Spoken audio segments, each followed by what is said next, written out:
म्हणजे डायरेक्ट कवितेला मी सुरुवात करतो. कुणाला डोळे झाकताच सुंदरा दिसते, कुणाला रंभा उर्वशी वसुंधरा दिसते. त्या मशिदीत, देवळात, त्या चर्चमध्ये, गुरुद्वाऱ्यात कुणाला देव दिसला का? पृथ्वीच्या जन्मापासून देव कोणाला दिसला नाही. देव पाहायची गोष्ट नाही. हे गाडगे बाबा सांगून गेले आणि तो दिसणार बी नाही. पण 32 कॅरेट सोन्यापेक्षा शुद्ध आपल्यावर प्रेम करणारे आपले आई वडील या समाजात आहेत आणि ते आपले खरे आई वडील, आपले देव आहेत. आणि फक्त आई नाही, आईन वडील दोघंही बरं का. कारण फक्त आईचं कर्तृत्व श्रेष्ठ आहे का? नाही. कुणाला डोळे झाकताच सुंदरा दिसते, कुणाला रंभा उर्वशी वसुंधरा दिसते. कुणाला डोळे झाकताच सुंदरा दिसते, कुणाला रंभा उर्वशी वसुंधरा दिसते. नव नाटकी जगास न जानो काय काय दिसते, मी डोळे झाकताच राबणारी माय दिसते. वाह, क्या बात. माया मायचं संसारिक ज्ञान बघत गेलो, त्यानं मनाचा अहंकार पुसत गेला. कधी कधी अहंकार व्हायचा. आपण भाषण करतो, व्याख्यान करतो, घरी गेलं की आमची आई म्हणायची, बाबू मुंगी होऊन साखर खाय, हत्ती होऊन लाकडं फोडू नको. त्यावेळेस संसाराच्या ज्ञानात माई आई मला PhD होल्डर वाटते. माया मायचं संसारिक ज्ञान बघत गेलो, त्यानं मनाचा अहंकार पुसत गेला आणि सतत चालणाऱ्या बापाच्या पायाच्या भेगाईत मला यशाचा मार्ग दिसत गेला.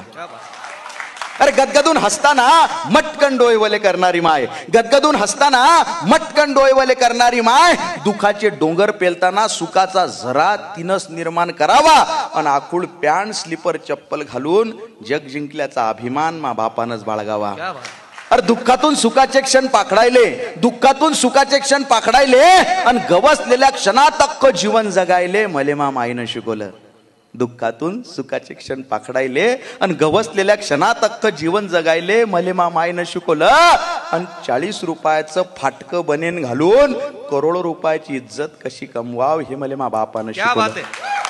40 रुपयाचं फाटकं बनेन घालून करोडो रुपयाची इज्जत कशी कमवाव हे मले मा बापानं शिकवलं. 5-50 हजार कधी मोजले नाही. एका दमाच्या हातानं मा बापाच्या मले संकटातून सावरण्याची ताकद त्या हातात आहे. मला संकटातून सावरण्याची ताकद त्या हातात आहे. ते सारेगमप भूपाळी भैरवी कशासोबत खातात नाही माहिती आमच्या आईला, पण तिनं गायलेल्या प्रत्येक रागात मला झोपवण्याची ताकद आहे. तिनं गायलेल्या प्रत्येक रागात मला झोपवण्याची ताकद आहे. भगवद्गीतेचा आणि मामाईचा कधी संबंध आला नाही. भगवद्गीतेचा आणि मामाईचा कधी संबंध आला नाही. पण कर्मण्यवाधिकार असते हा श्लोक ती दररोज जगते. कर्म करा, फळाची आशा करू नका. भगवद्गीतेचा मामाईचा कधी संबंध आला नाही, पण कर्मण्यवाधिकार असते हा श्लोक ती दररोज जगते. आणि कोण म्हणते माणूस नशिबाच्या मागे लागते? मा बाप उठल्यापासून नशीब बदलवण्यासाठी जगते आणि हे बावळट नशीब दररोज त्याच्या मागे लागते. कोणी म्हणे मा बाप आमदार आहे, कोणी म्हणे मा बाप खासदार आहे, कोणी म्हणे मा बाप जहागीरदार आहे. कोणी म्हणे मा बाप आमदार आहे, कोणी म्हणे मा बाप खासदार आहे, कोणी म्हणे मा बाप जहागीरदार आहे. छाती फुटेपर्यंत हा पठ्ठ्या सांगत असतो मा बाप इमानदार आहे. हा बाप इमानदार आहे. मानलं रे, मानलं की आमचा बाप आम्हाला गरिबीनं पोचतो, पण आम्हालाच माहित आहे तो त्याच्यासाठी काय काय सोसतो. असतील लखोपती करोडपती लोक या जगात, पण हसून दाखवा आनंदात जसा मा बाप दुःखात हसतो. हसून दाखवा आनंदात जसा मा बाप दुःखात हसतो.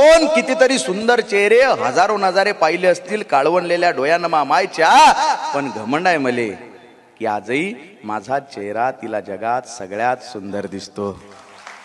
भाऊ मातीचं घर, मातीचं अंगण, मातीची चूल, अख्खा आयुष्य मामाईनं मातीतच कालवलं. मातीचं घर, मातीचं अंगण, मातीची चूल, अख्खा आयुष्य मामाईनं मातीतच कालवलं. लोक म्हणती असतील बापाले की काय तो कमावलं.